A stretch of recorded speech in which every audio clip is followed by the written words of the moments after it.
Joined by two guests. Joan Claybrook is a longtime consumer advocate, and she's former president of Public Citizen.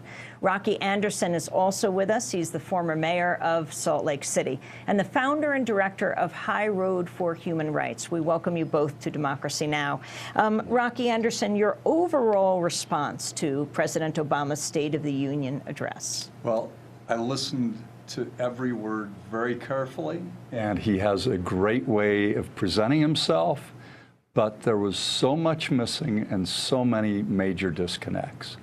We're at a time in our country where we need to define who we are, where we're headed, what we have become. He didn't mention human rights at a time when he has assassination lists for the first time in our nation's history that include U.S. citizens. No due process. We don't just have indefinite detention anymore.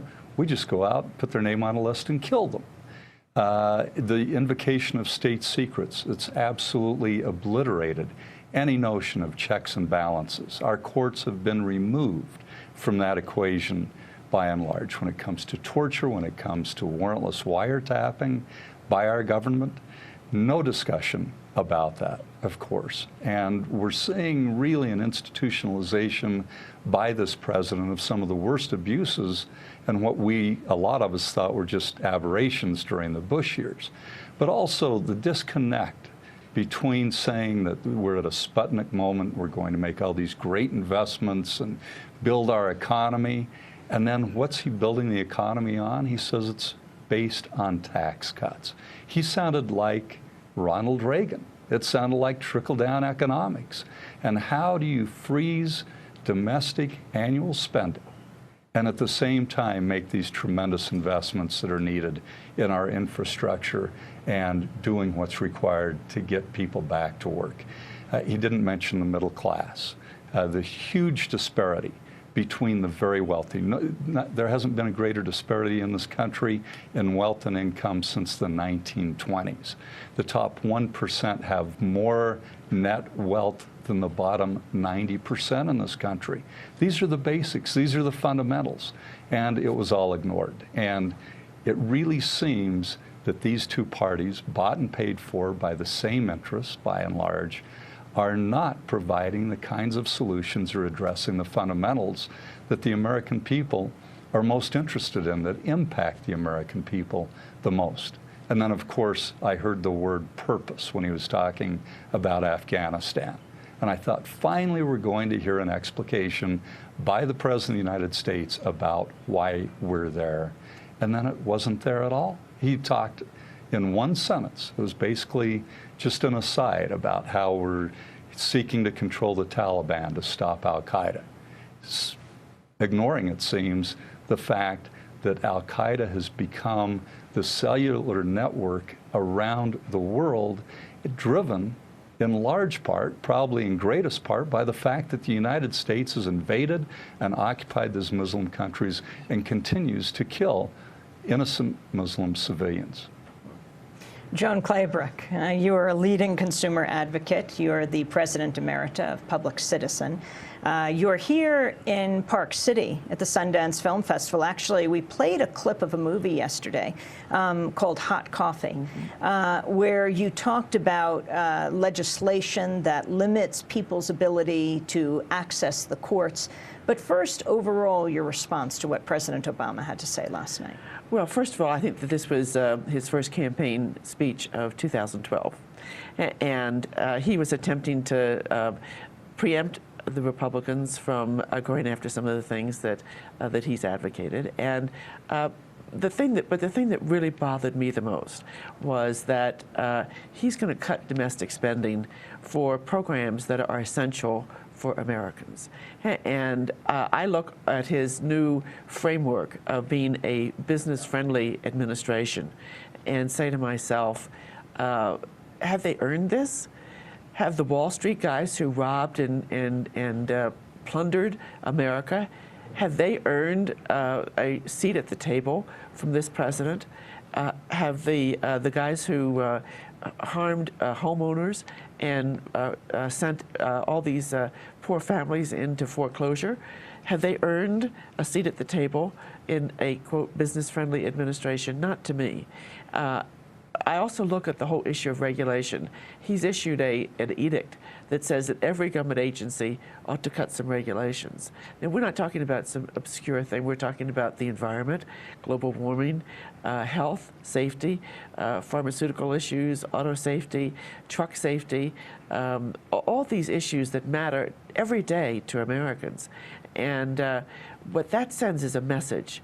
It sends a message to the civil servants who sweat to try and get these issues dealt with and to protect the American public, that their president isn't going to support them if they get into a controversial issue. And every regulation almost is controversial because somebody doesn't want it, particularly big business. And it sends a message to the business interests that they can go with impunity and oppose these regulatory programs. And they know that the president is probably going to clamp down on the people who are issuing the rules. And these rules matter. They really matter when you have, for example, a very controversial one pending is hours of service for truck drivers. And it kills 5,000 people a year and injures, almost 100,000 people a year. Just think of the consequences for American families with just that one rule. And then it sends a message to Congress, and particularly Congressman Issa of California, who's the new head of the Oversight Committee, who wants to go after the regulatory program, who went to the business interests and said, what do you want to kill? So I see that the president is not really addressing the issues that matter to American people.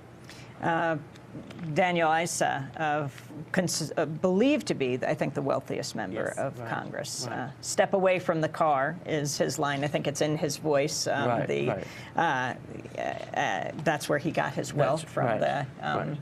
What was the system for protecting cars, the car alarm system. Right. I want to turn for a minute to something else President Obama talked about, and it's about limiting what they call frivolous lawsuits. This is President Obama in his State of the Union address. This means further reducing health care costs, including programs like Medicare and Medicaid, which are the single biggest contributor to our long-term deficit. The health insurance law we passed last year will slow these rising costs, which is part of the reason that nonpartisan economists have said that repealing the health care law would add $250 billion to our deficit. Still, I'm willing to look at other ideas to bring down costs, including one that Republicans suggested last year: medical malpractice reform to rein in frivolous lawsuits. That was President Obama talking about medical malpractice reform to rein in frivolous lawsuits. Your response, Joan Claybrick? My response is that I'm outraged to hear this. First of all, they're not frivolous lawsuits in the medical malpractice area because the lawyers who take these cases don't get paid unless they win. So they're not going to take frivolous lawsuits. That's the first thing. Secondly, medical malpractice kills between 40 and 100,000 people a year. 5% of the doctors cause 55% of the medical malpractice in this country. The medical system does not discipline themselves. And so the only way that you can have any kind of redress against repeat offender doctors is to have the opportunity for people to sue and to make sure that these doctors are eventually disciplined. The harm is horrific, and what he wants to do is to put a cap on damages so that the president is deciding the value that these poor people who are injured should get, and the individuals are then limited under such arbitrary caps on the amount of money they can recover. They're limited to that amount. And I'm in a family that was in this Hot Coffee movie that had awarded, the jury awarded them before their baby who was born with brain damage. They were awarded almost $6 million. The cap on damages got them $125 million. So who pays the difference? 1.25. 1.25 million, sorry. And so who gets the difference? Who pays the difference? It's the state, the taxpayers. They have to pick up the care. And this family have no capacity to make sure their child is taken care of when they die. And it's a 24/7 job for the mother to take care of a brain-damaged child. And she gets no compensation whatsoever. and the doctor walks away scot-free. And the insurance industry wins. And the insurance industry, you know, who should be paying for this, charges high fees to the doctors and don't pay the benefits. I wanted to turn to Dr. Atul Gawande. He is well-known staff writer for The New Yorker, doctor in Boston.